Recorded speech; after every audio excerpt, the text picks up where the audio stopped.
That is a great reason to do it. Numbers, numbers, numbers. Drew Brees finishing his career as the NFL's all-time leader, more than 80,000 passing yards. One of the most accurate quarterbacks. I'll say it, one of the best we've ever seen at the position.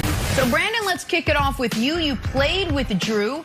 What was your reaction to his retirement yesterday? Well, I wouldn't say I played with Drew. I definitely held his helmet and tried to be a great teammate on the sideline. I was there for a month and a half, but I was able to witness greatness. That's what I was able to witness. And as far as my reaction, I didn't have a reaction because we all knew, or we should have known, that Drew Brees was walking away from the game after the season, especially after that moment of him and his wife embracing after their last game and their loss to the Tampa Bay Bucks.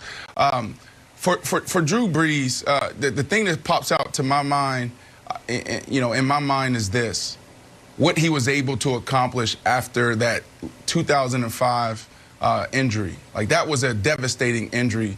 That's probably the worst injury a quarterback can sustain. And what he was able to accomplish after, we're talking about winning a Super Bowl. He's all-time leader in yards.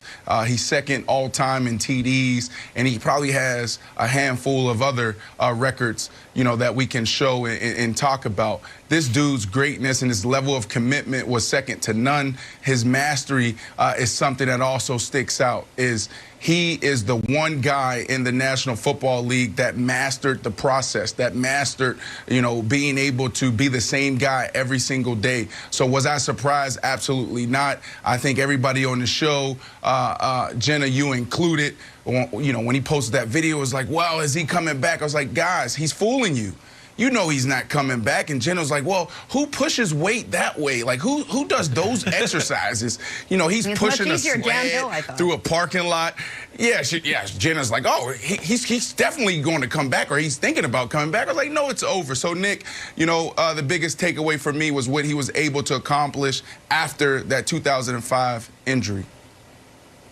And I think sometimes in the moment a guy retires, especially a guy we've been talking so much about for the last 15 years, you almost gloss over some of the first line on the resume stuff. And here's what Drew Brees unequivocally is. He is the greatest free agent signing in the history of the NFL. With respect to Reggie White, Drew Brees took that title from him when, and this is the second line on the resume, when he saved football in the city of New Orleans and the state of Louisiana. I think it is eminently reasonable to say, if not for Drew Brees remaking the Saints post-Katrina, the Saints would not have been able to remain in New Orleans. So that goes along with all of the statistical greatness that we showed leading up to this conversation. And listen, Brady's going to, in the couple categories where Brees is first all time, Brady's almost assuredly going to pass him this year. So Brees is going to finish second in almost every major passing category, but he's got a big cushion. Like touchdown passes where he's second. If you look at the great quarterbacks who are chasing him, Rodgers needs 160 to pass him. Russ needs more than 300 touchdown passes to pass him. Wow. And some of the other things, Wilds, that Drew Brees made feel commonplace. So there have been 14 seasons in NFL history where a quarterback completed 70% of his passes. Brees has 7. Every other quarterback ever has 7. There has been 12 seasons in NFL history where a quarterback threw for 5,000 yards. Brees has 5. Every other quarterback in NFL history has 7. So the super high volume, super high efficiency passer, Drew Brees kind of invented that and is on a corner by himself historically in that category.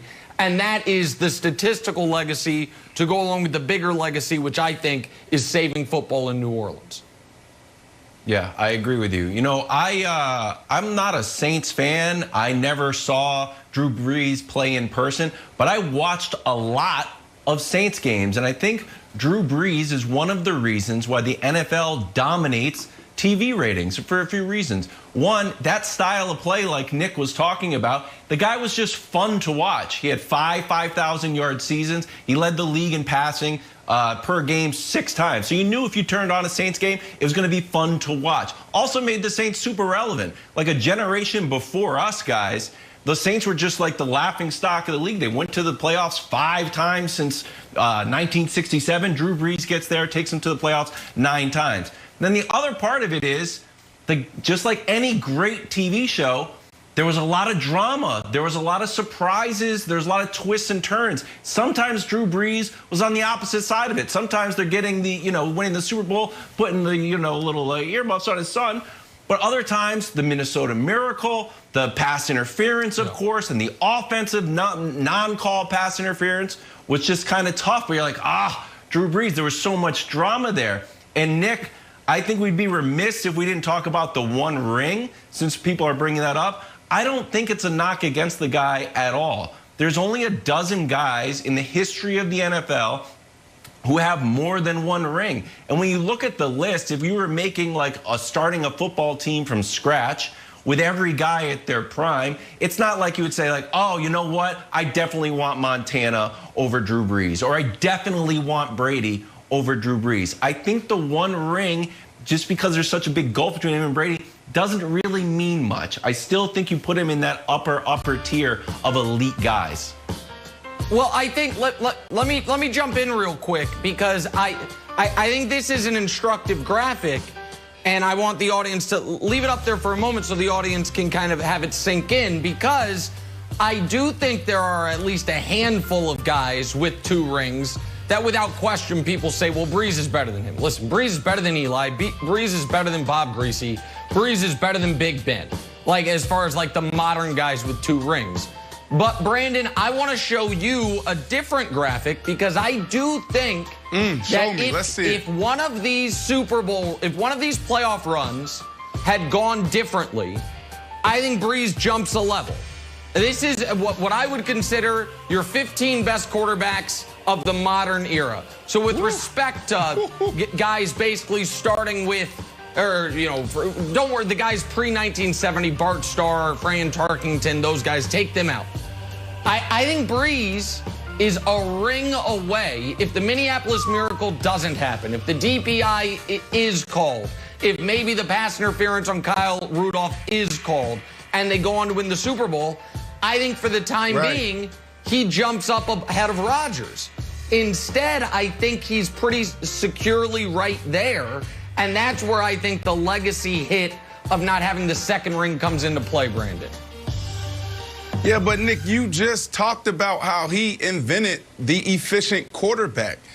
So right now when I'm looking at this pyramid, I put him in front of our guy, Terry Bradshaw, and Roger, and even Favre, because of how he played the quarterback position and how he elevated the game. We're talking about a dude who mastered the process. What do I mean by process? Literally, when he wakes up in the morning until he goes to bed, there's nobody just locked in on a routine like Drew Brees. And we're talking about that trickling down from him all the way down to the damn scout team. So Drew Brees, man, the way he played the game, the way he approached the game is second to none. I would say he's ahead of all of those guys on that chart outside of probably Peyton Manning when it comes to that.